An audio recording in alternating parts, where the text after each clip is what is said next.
Xi Jinping का इन दिनों जिस तरह प्रभाव बढ़ता जा रहा है, वो प्रभाव धीरे धीरे दुनिया के और देशों पर भी दिखना शुरू हो जाएगा। ऐसे में ट्रंप का जो टैरिफ गेम है वो अब भारत को भी कहीं ना कहीं चीन के नजदीक ले जा रहा है। छोटी बात नहीं है साथियों, 5 साल बाद ये घटना घट रही है। वर्ष 2020 के बाद ये पहली बार है कि भारत के विदेश मंत्री शी जिनपिंग से मुलाकात कर रहे हैं। क्या इस समय एंटी अमेरिकी सेंटिमेंट्स को चाइना एक साथ करने में कामयाब हो गया? ट्रंप और शी जिनपिंग में से कौन कम बुरा है ये पहचानना। ऐसा नहीं होगा कि भारत के विदेश मंत्री वहां हैं और बस यूं ही मुंह उठाकर पहुंच गए, कोई कारण नहीं। अमेरिका झुका ही इसलिए क्योंकि असल में चीन ने अमेरिका की वो नब्ज पकड़ ली। ये तो हो सकते हैं लेकिन वो विवाद नहीं बनने चाहिए। लेकिन शी जिनपिंग से जो मुलाकात हुई है उसने लोगों का ध्यान अपनी ओर आकर्षित कर लिया है। ये सारी जानकारी आज के सेशन में करेंगे। नमस्कार साथियों, स्वागत है आप सभी का आपकी अपनी पाठशाला पर। मैं हूं अंकित अवस्थी और आप हैं मेरे साथ में एक ऐसे विषय पर चर्चा करने के लिए जो कि वर्तमान में जियोपॉलिटिक्स के अंदर बहुत ज्यादा चर्चा का विषय बना हुआ है। चर्चा का विषय है इस समय भारत के विदेश मंत्री की चीन यात्रा में। आज वो तस्वीर भी आ गई जब एंथनी एल्बनीज़ शी जिनपिंग के साथ हाथ मिलाते हुए दिखाई दिए।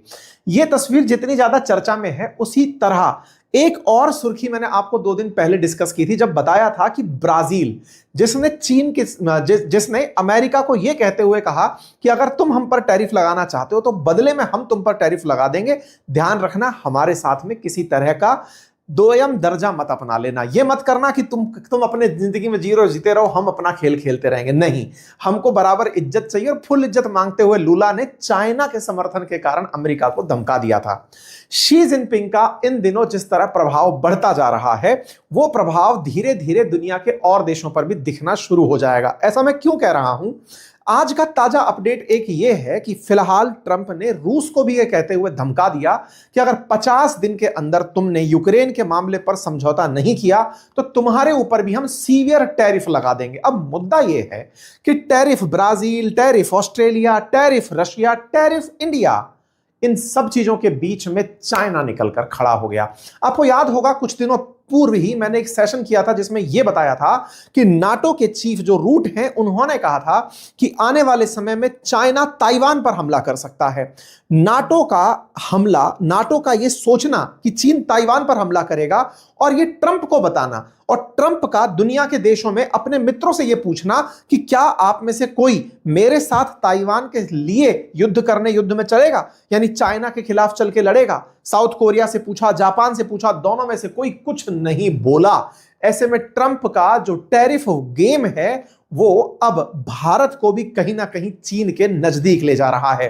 साथियों, अप्रैल 3 के पास जब दुनिया में टैरिफ का घोषणा करते हुए ट्रंप ने यह कहा था कि अगर आप हमसे व्यापार चाहते हैं तो मैं आप पर रेसिप्रोकल टैरिफ लगाकर बदले की कार्रवाई करूंगा। फिर उसके बाद उन्होंने 3 महीने का समय दिया।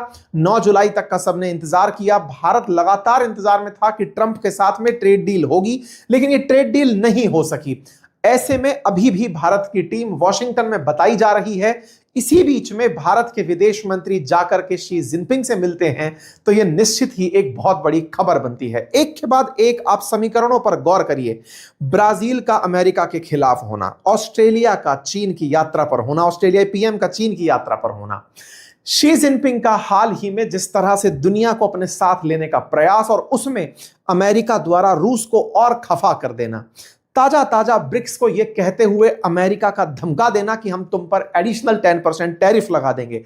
ब्रिक्स में से एक देश सी के बाद जो BRI, I stands for India, उस इंडिया के विदेश मंत्री शी जिनपिंग के साथ, और ये कोई छोटी बात नहीं है साथियों, 5 साल बाद ये घटना घट रही है। वर्ष 2020 के बाद ये पहली बार है कि भारत के विदेश मंत्री शी जिनपिंग से मुलाकात कर रहे हैं। अंतरराष्ट्रीय स्तर पर इस खबर के बहुत मायने निकाले जा रहे हैं कि क्या इस समय एंटी अमेरिकी सेंटिमेंट्स को चाइना एक साथ करने में कामयाब हो गया है। यह सारी जानकारी आज के सेशन में करेंगे।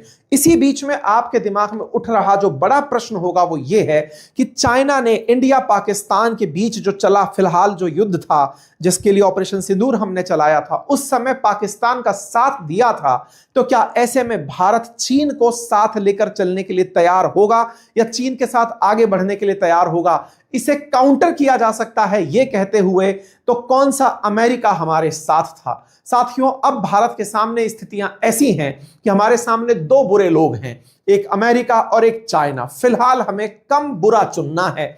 कम बुरे के अंदर ट्रंप और शी जिनपिंग में से कौन कम बुरा है यह पहचानना है।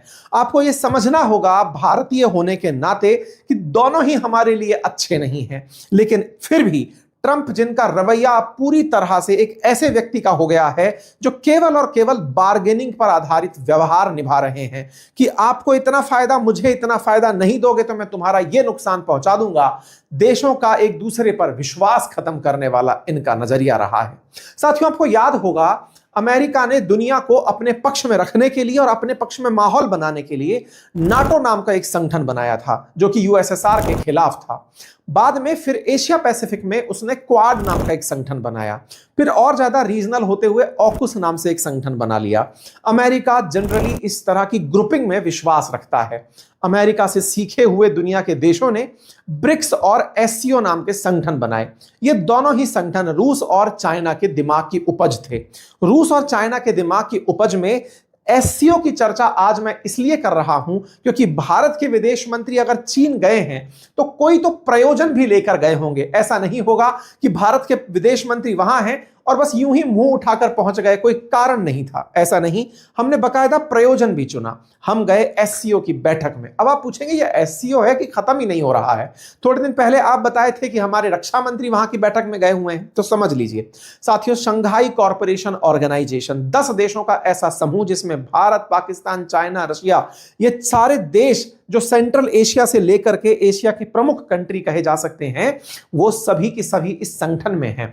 इनके हेड ऑफ स्टेट्स की बैठक होनी है और उससे पहले सारे के सारे रक्षा मंत्री, विदेश मंत्री, डिफेंस मंत्री ये सब मिल रहे हैं और ऐसे में विदेश मंत्रियों की बैठक प्रस्तावित थी। आपको याद होगा 2 हफ्ते पहले मैंने एक बैठक में, एक मीटिंग में, एक न्यूज में बताया था कि भारत के रक्षा मंत्री भी गए थे एससीओ के डिफेंस मिनिस्टर की बैठक में, जहां पर भारत के रक्षा मंत्री ने यह कहते हुए इनकार कर दिया था कि वो एससीओ समिट का जो पत्र निकला है उस पर साइन नहीं करेंगे। मना करते हुए यह कहा था कि हम साइन इसलिए नहीं करेंगे क्योंकि इसमें आपने पहलगाम हमले को स्थान नहीं दिया है।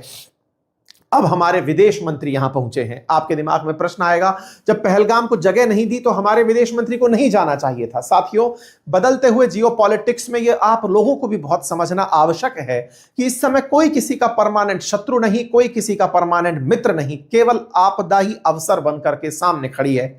ऐसे में फिलहाल भारत एससीओ को कैसे अपने पक्ष में रख सकता है, ब्रिक्स का कैसे लाभ ले सकता है, या फिर अमेरिका के बदलते रवैये को कैसे अपॉर्चुनिटी में बदल सकता है, यह सब हमें विचारना होगा। एससीओ के बारे में मैं हल्का सा ब्रीफ में बता दूं। संघाई सहयोग संगठन के नाम का समूह है जिसकी स्थापना वर्ष 2001 में हुई थी। चीन, रूस, कजाकिस्तान, किर्गिस्तान, ताजिकिस्तान और उज्बेकिस्तान ने मिलकर की थी। भारत, पाकिस्तान 2017 में इसके अंदर मिले थे। इसके बाद 2023 में इसमें ईरान शामिल हुआ और अंततोगत्वा इसमें बेलारूस शामिल हो गया। कुल मिलाकर अब 10 कंट्री इस समय एससीओ के सदस्य हैं और इन एससीओ के सदस्य देशों की बैठकें होती हैं। हर साल होने वाली बैठक में एक बैठक होती है हेड ऑफ स्टेट्स की, एक होती है हेड ऑफ गवर्नमेंट्स की। हेड ऑफ स्टेट्स की बैठक में राष्ट्रपतियों को बुलाया जाता है, तो वो होना प्रस्तावित है। और ये हेड ऑफ स्टेट की जो बैठक है, अभी इसका डेट डिक्लेयर नहीं हुआ है, लेकिन ये बैठक जब होगी उस समय पर भारत की तरफ से भारत की प्रेसिडेंट जो हैं वो इस बैठक के अंदर पार्टिसिपेट करती दिखेंगी। वहीं दूसरी तरफ हेड ऑफ गवर्नमेंट्स की जब बैठक होगी तो उस समय पर देश के जो प्रधानमंत्री हैं वो लोग इस बैठक में हाजिर होते हैं। ऐसे में एससीओ के अंदर तियानजिन समिट जिसमें हेड ऑफ स्टेट्स मिलने वाले हैं, जिसकी डेट अभी डिक्लेयर नहीं हुई है, ये इस बार चाइना में होने वाली है। और चाइना में होने वाली इसी बैठक से पहले भारत के तमाम रक्षा मंत्री, भारत के विदेश मंत्री या दुनिया के ये जो 10 देश हैं, इनके रक्षा मंत्री, इनके विदेश मंत्री आपस में मिलने निकले हुए हैं। आपने रक्षा मंत्री की पिछले महीने हुई बैठक देखी थी जिसमें पहलगाम का मामला आया था। अब ये जो डिफेंस मिनिस्टर मिनिस्टर्स की बैठक थी। अक्सर ऐसा होता है कि जब हेड ऑफ स्टेट्स और हेड ऑफ गवर्नमेंट्स मिल रहे होते हैं, उनसे पहले उनके मंत्री लोग मिल रहे होते हैं। मैंने पिछली बार भी आपको यह जानकारी दी थी। कई बार आप देखते हैं कि जब राष्ट्राध्यक्ष मिल रहे होते हैं तो आपस में कुछ डॉक्यूमेंट्स एक्सचेंज कर रहे होते हैं, बहुत सारे साइन हो रहे होते हैं, और हम सुनते हैं कि इतने एमओयू पर हस्ताक्षर हो गया, इतना बड़ा काम बन गया, इस तरह की न्यूज हम सुन रहे होते हैं। लेकिन सही मायने में वो हस्ताक्षरों को जब आप होते हुए, फाइलों का एक्सचेंज होते हुए दो देशों के राष्ट्राध्यक्षों के बीच जब देखते हैं, तो ये जरूर समझिएगा कि वो पहले से ही तैयारियां पूरी हो चुकी होती हैं। उस दिन तो केवल सेरेमोनियल होता है, और वो जो तैयारियां पूरी हो चुकी होती हैं उसके लिए ही ये लोग इतने दिनों पहले आपस में मिल रहे होते हैं। अर्थात रक्षा मंत्रियों की जो बैठक होगी, दुनिया के जितने 10 देश हैं वो आपस में पहले डिसाइड कर चुके हैं कि हम उस दिन जब हमारे सब लोग मिलेंगे तब क्या क्या बातें करेंगे। ऐसे ही जब विदेश मंत्रियों की बैठक होगी तो उस समय सब लोग आपस में डिसाइड कर लेंगे। केवल फाइनल जो लेटर एक्सचेंज होंगे वो जब हेड ऑफ स्टेट या हेड ऑफ गवर्नमेंट मिलेंगे तब होंगे। ऐसे में रक्षा मंत्रियों की बैठक आप सभी ने देखी थी। राजनाथ सिंह जी 25 जून के दिन चाइना ही गए हुए थे। साफ कह दिया था कि हम भाई इसके अंदर अगर आप पहलगाम शामिल नहीं करेंगे तो हम शामिल नहीं होंगे। ऐसे में अब हमारे विदेश मंत्री चाइना की यात्रा पर हैं। शंघाई कोऑपरेशन ऑर्गेनाइजेशन में विदेश मंत्रियों की बैठक में गए हैं। इन विदेश मंत्रियों की बैठक से सवाल बड़ा यह बनता है कि यहां पर भारत के विदेश मंत्री की चाइना में यह 5 साल में पहली यात्रा है, और ऐसे में जब यह यात्रा हो रही है तो लोग ना केवल इस यात्रा के मायने निकाल रहे हैं बल्कि बनते हुए अन्य समीकरण तलाश रहे हैं। क्योंकि विदेश मंत्रियों तक की बैठक होती तो शायद इतना प्रभाव ना होता, लेकिन शी जिनपिंग से जो मुलाकात हुई है उसने लोगों का ध्यान अपनी ओर आकर्षित कर लिया है। एस जयशंकर साहब गए थे विदेश मंत्री से मिलने के लिए, लेकिन ये यहां पर वाइस प्रेसिडेंट होंग जेंग सुन से भी मुलाकात करते हैं। यहां पर अपनी बात रखते हैं कि हम चाइना के बारे में क्या सोचते हैं। चाइना के वाइस प्रेसिडेंट होंग जेंग जो अपनी तरफ से अपडेट देते हैं कि मेरी भारत के विदेश मंत्री से मुलाकात हुई, और इस सक्सेसफुल वार्ता में यह निकल कर आया कि जब से प्रधानमंत्री मोदी और शी जिनपिंग कजान में मिले हैं तब से भारत और चीन के रिश्तों में सुधार देखने को मिला है। दोनों एक दूसरे की मदद करते हुए आगे बढ़ने को तैयार हैं। सस्टेन्ड तरीके से दोनों देश एक दूसरे के साथ ग्रोथ करने को तैयार हैं। भारत ने अपनी तरफ से एससीओ को जो इस बार चाइना होस्ट कर रहा है उसका उनको अभिवादन किया। साथ में यह भी हुआ कि भारत के विदेश मंत्री अपने चीनी समकक्ष वांग वी से भी मुलाकात की है। कहा जाता है कि चीन में शी जिनपिंग के बाद अगर कोई दूसरा सबसे पावरफुल व्यक्ति है तो वो वांग वी है। तो एस जयशंकर साहब की मुलाकात वांग वी से भी होती है। वाइस प्रेसिडेंट से मुलाकात होना, वांग वी से मुलाकात होना, यह बहुत मायने रखने वाली बात है। फिर से मैं याद दिला दूं, एससीओ की समिट में 10 विदेश मंत्रियों की बैठक होनी थी, बस इतना ही काम होना था। लेकिन आप वाइस प्रेसिडेंट से मिलते हैं, आप वांग वी से मिलते हैं जो विदेश मंत्री, और अब आप राष्ट्रपति से भी मिल रहे हैं। यह दर्शाता है कि आपकी बैठक में एससीओ में जाना केवल एक बहाना था, लेकिन चाइना के साथ भारत के रिश्ते सुधरे या सुधरते चाइना के सुधरते दिखें, यह अमेरिका को बताना था। यही हमारा प्रयास था। एस जयशंकर साहब यहां जाते हैं, साथ में अपनी बातें रखते हैं और कहते हैं कि हमारे रिलेशन कंस्ट्रक्टिव तरीके से आगे होने चाहिए। साथ ही साथ बॉर्डर पर हम normalizing people to people exchange को देखते हुए आगे बढ़ें, और यह ध्यान रखें कि हम रेस्ट्रिक्टिव ट्रेड मेजर्स का उपयोग ना करें। यह असली खेला था जो विदेश मंत्री जाकर यहां पर खेल गए। ध्यान से देखने वाली बात यह है कि हम जब एक दूसरे के म्यूचुअल रेस्पेक्ट की, म्यूचुअल इंटरेस्ट की, म्यूचुअल सेंसिटिविटी की चर्चा कर रहे हैं, तब साथ में हम एक लाइन और बोल रहे हैं कि हमें रेस्ट्रिक्टिव ट्रेड मेजर्स और रोड ब्लॉक्स से बचना होगा। यह क्या कहानी है जो जयशंकर साहब जाकर चाइना में कहा है? अब ध्यान से समझिएगा। असल मायने में जब भारत के विदेश मंत्री इनके विदेश मंत्री से मिल रहे हैं तो इनको यह बात याद दिला रहे हैं कि सर देखिए, हम लोग दुनिया में अलग अब हो नहीं सकते। बॉर्डर शेयर हो चुके हैं तो साथ तो रहना ही है। को एग्जिस्टेंस पीसफुल होगा तो बहुत अच्छा होगा। साथ साथ कॉमन डेवलपमेंट को लेकर काम करेंगे, विन विन कॉपरेशन को लेकर काम करेंगे तो बेहतर होगा। कंपटीशन हो लेकिन प्रतिस्पर्धा सहयोगात्मक रूप से बढ़े। लोग एक दूसरे के साथ प्रतिरोध के रूप में आगे ना बढ़े, सहयोग के रूप में आगे बढ़े। भारत के विदेश मंत्री ने यहां पर एक अच्छी बात कही, और वो ये था कि भारत को उम्मीद है कि एससीओ की आगामी बैठक में आतंकवाद को कतई बर्दाश्त नहीं करने की नीति पर भी ध्यान दिया जाएगा कि आतंकवाद को बर्दाश्त नहीं करना है।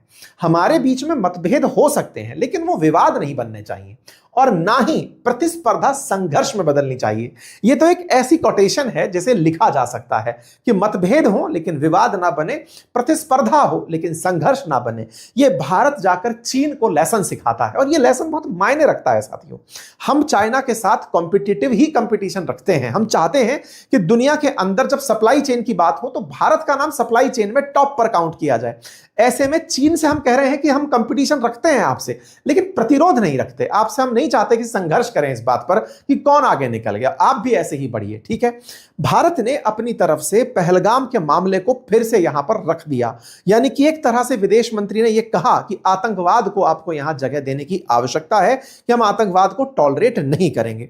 लेकिन जहां तक बात हो कि ट्रेड मेजर्स पर प्रतिरोध नहीं होना चाहिए, यह क्या कहानी है, अब वो सुनो। आपको याद हो थोड़े दिन पहले जब अमेरिका ने चाइना के ऊपर ट्रेड के समय ट्रेड टैरिफ्स लगाए थे और कम से कम 150% तक टैक्स लगाता हुआ चला गया था, तब चाइना ने एक तगड़ा दाव चला था, और वो दाव ये था कि इसके पास में रेयर अर्थ मिनरल्स भर भर के हैं।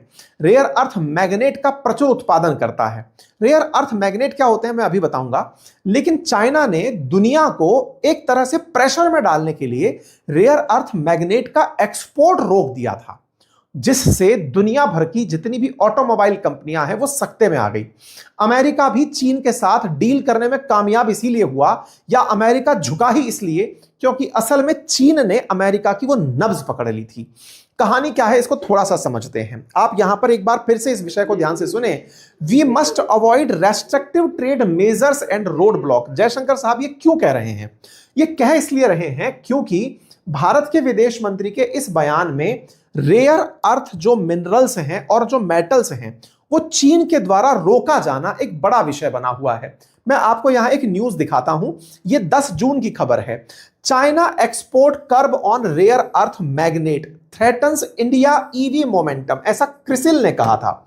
अब इस बात को समझिए। देखिए, चाइना के साथ जब हमारा झगड़ा चल रहा था ना, अमेरिका और चाइना का जब झगड़ा चल रहा था, उस समय सारा की सारा कंट्रोल इस बात पर आकर टिका था कि रेयर अर्थ मेटल्स किसके पास ज्यादा हैं और उनसे बनने वाला मैग्नेट किसके पास ज्यादा है। मैं बताऊं पहले कि यह होता क्या है, उसका उपयोग पहले समझ लीजिए। देखिए, आज के समय में जो इलेक्ट्रिक व्हीकल्स चल रहे हैं ना, उसके अंदर जो मशीन चल रही है, उस मशीन में हाई टॉर्क पैदा होता है रेयर अर्थ से बनी हुई मैग्नेट के कारण। हैवी रेयर अर्थ मटेरियल जैसे कि डायस्प्रोयम, टर्बियम, ये सभी वो एलिमेंट्स हैं जिनकी वजह से इलेक्ट्रिक व्हीकल्स की जो मोटर है ना, वो इसी की वजह से बहुत अच्छे से काम कर पाती है। आप अगर विंड टरबाइन चलाना चाहते हो, आप डिफेंस एप्लीकेशंस को काम में लेना चाहते हो, आपको हर जगह पर रेयर अर्थ मैग्नेट की जरूरत पड़ती है। और रेयर अर्थ प्रोडक्शन में, मतलब मिनरल्स के एक्सप्लोरेशन में और रेयर अर्थ मैग्नेट बनाने में चाइना दुनिया का लीडर कंट्री है। आप देख सकते हैं कि दुनिया के कुल प्रोडक्शन का 44% शायद ये अकेला कर रहा है। इस तरह का इसके अंदर प्रोडक्शन स्केल पर काम कर रहा है। ऐसे में चाइना ने, जब ये अमेरिका चाइना के बीच झगड़ा शुरू हुआ, उसने अपनी तरफ से बोल दिया कि मैं अब आपको आने वाले समय में ये माल नहीं दूंगा, दुनिया के किसी देश को नहीं दूंगा, ताकि अमेरिका पर प्रेशर खड़ा हो। और वो हो गया। अमेरिका तो इनसे डील करके ले गया, लेकिन हमारी डील नहीं हुई। और दुनिया के लिए जब चाइना ने यह कहा कि मैं मैग्नेट नहीं दूंगा, तो हमारी इलेक्ट्रिक व्हीकल्स कंपनियां जो हैं, या जो हमारे देश के अंदर ईवी मशीन बनाने वाली जो कंपनी है, वो टेंशन में आ गई। जब टेंशन में आ गई कि भाई ये रेयर अर्थ मैग्नेट अब नहीं आएगा, अब क्या होगा, तब विदेश मंत्री से कहा गया कि साहब चाइना जाओ और जाकर के उनसे बात करो, झगड़ा अपनी जगह है, लेकिन ये क्या मतलब है कि आप अपना सामान नहीं भेज रहे हैं, अब हम क्या करेंगे? ये तो बड़ी मुसीबत आ गई। विदेश मंत्री ने यही बात जाकर के यहां पर रखी। भारत की तरफ से इस बात को यहां रखा गया कि साहब आप ये लोग जो काम कर रहे हो ना, इन्होंने कहा कि ये रोड ब्लॉक मत करिए, ये जो आपने अर्थ मैग्नेट की सप्लाई पर जो रेस्ट्रिक्शन लगाया है, इसमें कॉपरेशन रखिए। भारत ने अपनी तरफ से, एक तरह से कहिए तो अपने जो उद्योग धंधे हैं उनके हित की बात चीन में जाकर के रखी। एक और चीज कि साहब ऐसे तो कल को ये कभी भी हमारी नब्ज पकड़ लेगा, बिल्कुल, तो अब क्या करें?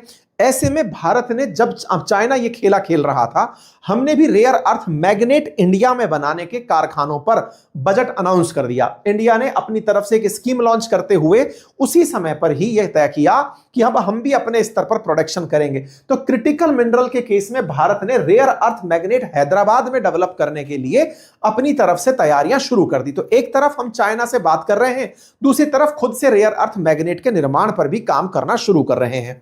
ये बातें हमने वांग वी के सामने भी रखी, वाइस प्रेसिडेंट के सामने भी रखी, और आज की जो ताजा सुर्खी बनी वो ये कि भारत के विदेश मंत्री जाकर मिल लेते हैं शी जिनपिंग से, और जाकर के वो द्रौपदी मुर्मू जो हमारे देश की राष्ट्रपति हैं और हमारे प्रधानमंत्री की तरफ से उनको अपनी तरफ से वो प्रेषित करते हैं, अभिवादन प्रेषित करते हैं।